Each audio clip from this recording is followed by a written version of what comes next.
Hello, let me move myself. Hello, eighth grade. Welcome to today's lecture, chapter 3, lesson 2, understanding your emotions. Thank you for those that have turned in their quiz. For those that haven't, please make sure that you're watching the lectures. I'm gonna be putting them on our Google Classroom, or whatever class you're in, whether it's 8A or 8B. I'm gonna put it in there. I'm also gonna be sending you a YouTube link. I will have this up on YouTube as well, so like that you have no excuse to not know the answers to the quiz. I see some of you answering the questions, but they have nothing to do with the notes. So please make sure that you're taking notes. I don't want to dock you points because you're not obviously not reading lectures. Okay, so make sure that you're reading lectures or that you're watching lectures and taking notes so like that you know exactly what we'll be going over on the quiz, or you'll know the answers. Okay, so let's get into it. Okay, emotions are feelings created in response to thoughts, remarks, and events. Okay, some examples of emotions are anger, empathy, fear, happiness, jealousy, love, sadness, and sympathy. Okay, just a few examples of what feelings are, of what emotions are. Excuse me. Expressing emotions. Okay, there are many ways to express how you feel. Um, what's important is how you express your emotions, because the way you express emotions affects your mental, slash emotional, your social, and physical health. Okay, so remember that triangle at the beginning. We talked about that health triangle. You had mental, emotional, you had physical, and you had social. So thought we were done with that triangle. We're not. So that is emotions. The way you express your emotions affects your health triangle. Okay, learn to express emotions in healthy ways. Okay, there are healthy ways to be able to express your emotions. So make sure that you are doing that in a way that's going to benefit you. Okay, I have a video here. Let's see if we can cue it up. Um, hopefully we can. Let me. Okay, so how is she feeling?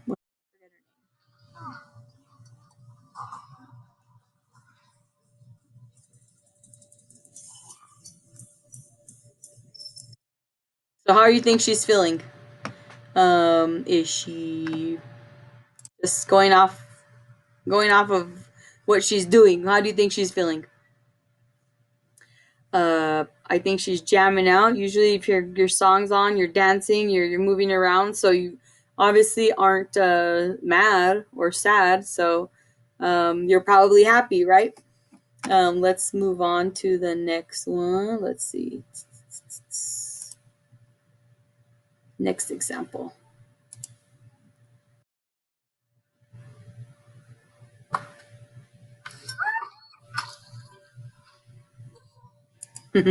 So okay, so I gave this one away, but here, let's watch a little bit more.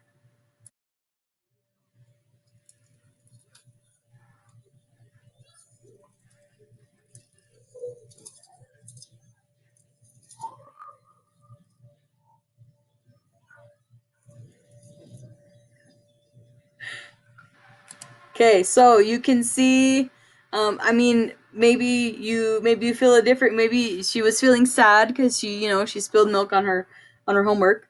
Maybe you would feel differently if you spilled something on your homework, or maybe if a family member spills something on your homework, you'd feel a different way. Okay, so let's move on to the next example. Okay, so you could be sad. Here, let's see next one.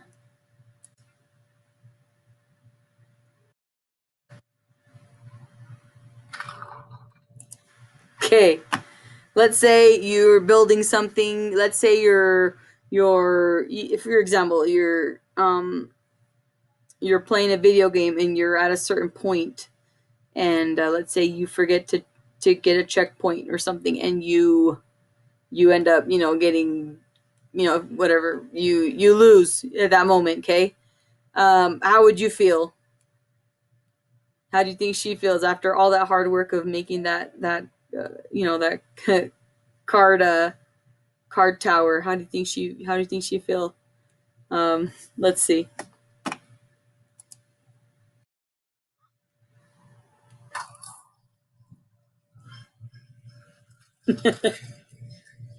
So obviously this example, she's mad. She's not happy about it, okay? All that hard work, okay? Let's move on. All right. Let's see. Okay. You see a fly. There's a fly that's, buzzing around you while you're trying to focus. What do you think she's feeling? How would you feel? How would you feel if you had something flying around you, bugging you? Probably give it away there. I'd be annoyed. I would be annoyed. I'd want to kill it. Maybe a little bit of anger because I don't want that flying around bothering me.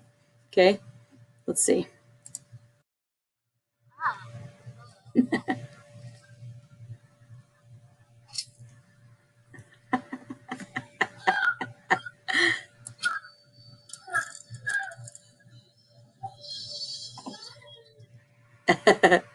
So not only did she not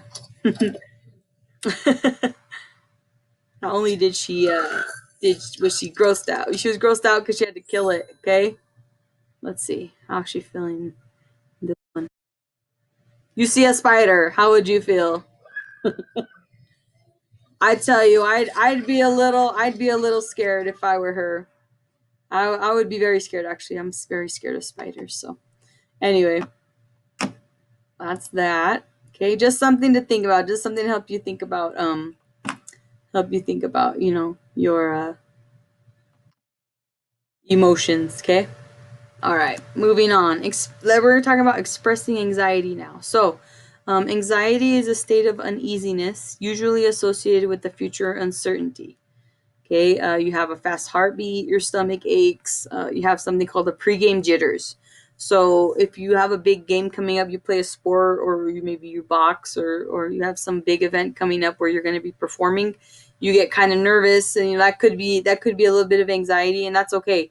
That kind of anxiety is actually good. Um, and a lot of the times when you don't know what's going to happen next, yeah, you do get a lot of anxiety because you honestly, I think that's the one thing. You don't know what's going to happen. So your body starts to react in a certain way. When anxiety builds up, it can interfere with normal and necessary functions like sleeping and eating. So if you're anxious enough, it will affect you in a negative way. You won't be hungry. Again, with the stomach aches, you won't be hungry, and you won't be able to sleep because your mind is continually going. So continuing with anxiety, mild anxiety can be helpful. Like I mentioned earlier, it gives you energy and helps your body to be ready for action. So again, if you have a big game or a big performance or something coming up, and you're going to be performing, anxiety help your body be a little more alert. Okay, don't be afraid to share your thoughts or feelings of anxiety with others. This point is brought up in a lot of other lessons. Not to be afraid to talk to somebody. It's not something to be ashamed of. It's something that happens in people's lives. So talk it out with somebody. They'll be able to help you uh, and help you feel at ease. Help calm you. Um, Meet challenges head on. Okay, avoiding situations they it doesn't help. So let me see the little part right there. Yeah. Avoiding situations doesn't help. So make sure that you just go into things. I know a lot of it's like unknown. Make sure you go into them. Regardless of what can happen.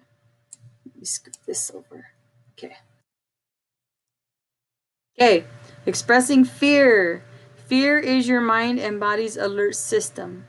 Fear prepares you for quick action in case a real threat exists. Okay. Expressing fear can be positive because it can help keep you safe from danger. Fear stops, but there's a big but with that. Fear stops being a protective force when it becomes the central focus of your life. Okay, so make sure that if you're scared all the time, it's going to keep you from doing things. So don't let it overtake you. If you let anything overtake you, it can affect you in a negative way. So Make sure that although you are allowed to be scared of things, don't be scared of things all the time, because that holds you back. Okay. Okay. Expressing anger. We got anger right there. What makes you angry? I want you to take a second and think of things that make you angry. You can even write them down if you want, or you can just say them out loud. What makes you angry? Anger is an important emotion to release because keeping it bottled up inside can be physically and emotionally harmful. So make sure that you don't keep anger inside, because when it's like a volcano, right? You have all those, the lava, the gases, things like that built up inside. And when it explodes, it's big. So make sure that you don't keep it all bottled up, because you could explode and end up, doing something that you'll regret later. Um, Ways to not use anger, okay? Yelling, threats, and sarcasm. So make sure that you're not doing those things, because those things, again, they're not helpful. Make sure that you're using your anger in a positive, because you can use it in a positive way. So just make sure that you're not yelling at anybody, you're not threatening anybody. And sarcasm, like if someone's super excited about something and they're really excited and they tell you, you're like, oh wow. You can kind of tell that I wasn't super serious or sincere or real in my reaction. So that's what sarcasm is. So make sure that that you kind of, I know that these things happen really quick. So just make sure that you kind of think before you say anything.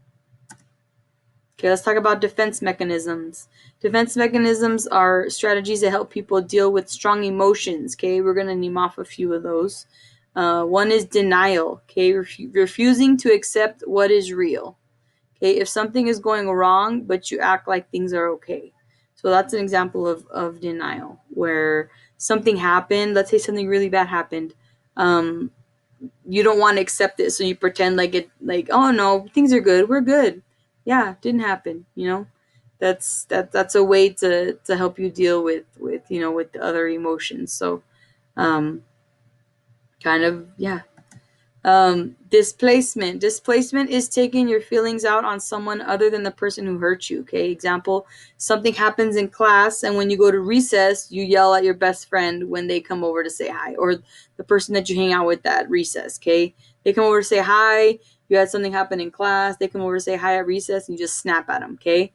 That's displacement. So just kind of be aware, or maybe you could even let them know, hey, again, talking to them, hey, you know what? This happened in class. I kind of need a second. If you don't mind, I would just like a second to by myself, to just cool down. And they'll appreciate that. They might even just be able to sit there with you and just kind of physically be there for you, in that moment that you're kind of, having a hard time. Okay. Another defense mechanism is sublimation. Well, not really sublimation, but it's not a really defense mechanism, but sublimation is taking strong feelings like anger or sadness and using them in a positive way. You can deal with anger or sadness by talking to a friend, okay, going for a walk, or writing in a journal. Are there any other ideas? Can you think of anything else? The one person I think of, as far as writing in a journal or talking to a friend, I don't know if you know the rapper Eminem. He has he's gone through a lot of situations. Like most rappers, they've been through things. He is a very good example of sublimation. He takes out his anger. Well, maybe it's not a perfect example, but he raps a lot about his, the situations he's been through. Sometimes they're not taken in the best way, but I mean, it's helped him get to where he is right now. So I mean, that's an example where um, you can put that to good use. Poetry, okay? Because sometimes rap can be poetry. Sometimes rap isn't poetry, but um, you can use those hardships and turn them into something good. Um, so yeah, do you have any? Can you think of anything else that you can do? You can turn those things into a positive. How can you turn anger and sadness into a positive? I think even being a mentor or somebody for someone that has gone through what maybe you've been through something, and then you have somebody else that goes through it. You being there for them, that's gonna tell them a lot. So I think that's a good idea too. that could be a good form of sublimination, being someone that's there for their friends. Okay. Recognizing emotional needs. Okay, you're going to need to know this one. Emotional needs are needs that affect your feelings and sense of well-being. Okay, there are three main emotional needs. One is the need to be loved, okay, or to love, the need to love. Okay, the second one is the need to belong, and the third one is the need to make a difference. Okay, you're going to want to know those three. Okay, I'm going to tell you right now, that's going to be on the quiz. So make sure that you write this one down. If you don't write anything down, make sure you write this one down. Okay. And that's all I have for today. Please make sure, again, that you are watching the lectures, that you're taking notes, especially those of you that have been asking, okay, where can I find this? Please make sure that you're watching the lectures and taking notes, because you are going to need to watch them to have the right answers for the quiz. Okay. In-person class does not have class Thursday, so I only have one lecture this week. So we'll add that on to next week's quiz. So whatever information we have today, we'll be adding that. I'll be adding that to next week's quiz. So we won't have a quiz this week, but make sure that you're still taking notes, so like that you can have the information that you need. All right, work hard. See you later.